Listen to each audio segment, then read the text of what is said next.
이 남자는 돈의 법칙을 깨닫고 하루아침에 인생이 바뀌었습니다. 실제 사례. 왜 어떤 사람은 부자가 되고 어떤 사람은 가난에서 벗어나지 못할까? 우리는 모두 돈을 멉니다. 누군가는 월급을 받고 누군가는 사업을 하며 또 누군가는 투자를 합니다. 그런데 이상한 일이 있습니다. 똑같이 돈을 버는데 어떤 사람은 몇 년 만에 부자가 되고 어떤 사람은 평생 돈에 쫓기며 살아갑니다. 부자가 되는 건 그냥 운이 좋은 게 아닐까? 나도 돈이 많았으면 투자라도 할 텐데 지금은 그럴 형편이 안 돼.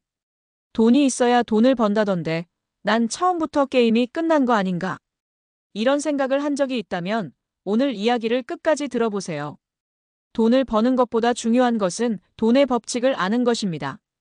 이 법칙을 모르면 평생 돈에 끌려다니는 삶을 살게 되고 이 법칙을 깨닫는 순간 돈이 저절로 나를 따라오게 됩니다.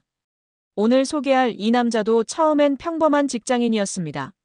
하지만 그는 단 하나의 사실을 깨달은 뒤 하루아침에 인생이 바뀌었습니다.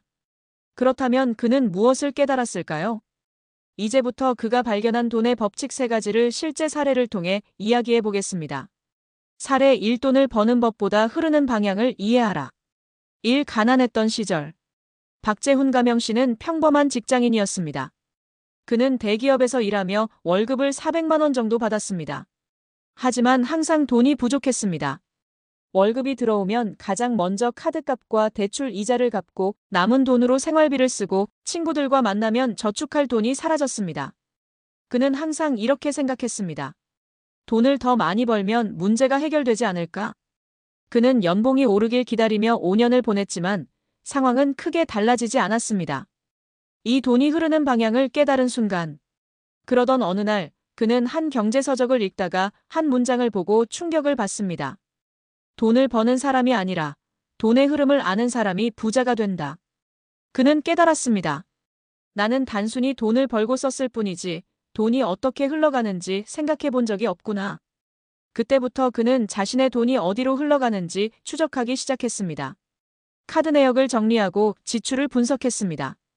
돈이 어디서 들어와서 어디로 나가는지 한눈에 보이는 표를 만들었습니다. 불필요한 지출을 줄이고 돈을 자산으로 흘러가게 만들었습니다. 결과는 놀라웠습니다. 그는 단 6개월 만에 월급의 40%를 저축하고 투자할 수 있는 구조를 만들었습니다. 돈을 많이 버는 것보다 중요한 건 돈이 어디로 흘러가는지를 아는 것이었습니다. 부자는 돈이 흘러가는 방향을 통제하고 가난한 사람은 돈의 흐름을 신경 쓰지 않는다. 사례 2. 좋은 빚과 나쁜 빚을 구분하라. 1빚 때문에 힘들었던 시절. 이민우 가명 씨는 자영업을 하던 사람이었습니다. 그는 사업을 확장하고 싶어서 대출을 받아 카페를 오픈했습니다. 인테리어에 5천만 원, 장비 구입에 3천만 원, 초반 운영비로 2천만 원을 사용했습니다. 그는 대출이 나쁘다고 생각하지 않았습니다. 대출을 받아야 사업을 키울 수 있지. 하지만 1년 후 그는 가게를 정리해야 했습니다. 매달 대출 이자와 운영비가 부담이 되어 적자가 계속 쌓였기 때문입니다. 이 부자들은 빚을 다르게 사용한다는 걸 깨달은 순간 그는 좌절했지만 사업에 성공한 한 선배와 상담을 하게 되었습니다. 선배는 그에게 이렇게 말했습니다. 대출 자체가 나쁜 게 아니야. 문제는 내가 소비를 위한 빚을 졌다는 거야. 부자들은 좋은 빚과 나쁜 빚을 명확하게 구분합니다. 나쁜 빚 대출을 받아 소비하거나 수익이 나지 않는 자산을 사는 것. 좋은 빚 대출을 받아 수익을 창출하는 자산을 사는 것. 그는 이 개념을 이해한 뒤 이번에는 수익이 보장된 상가에 투자했습니다. 그 결과 월세 수입이 들어오면서 대출을 갚아나갈 수 있었고 3년 후 그는 2개의 상가를 추가로 매입할 수 있었습니다. 빚을 지는 것이 문제가 아니라 어떤 빚을 지느냐가 문제였습니다. 가난한 사람은 소비를 위한 빚을 지고 부자는 수익을 위한 빚을 진다. 사례 3. 돈을 줬지 말고 돈이 따라오게 만들어라. 일 열심히 일해도 돈이 모이지 않던 시절.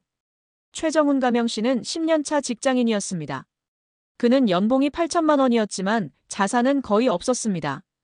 이 정도 벌었으면 부자가 되어야 하는데 왜 통장에는 남는 게 없을까?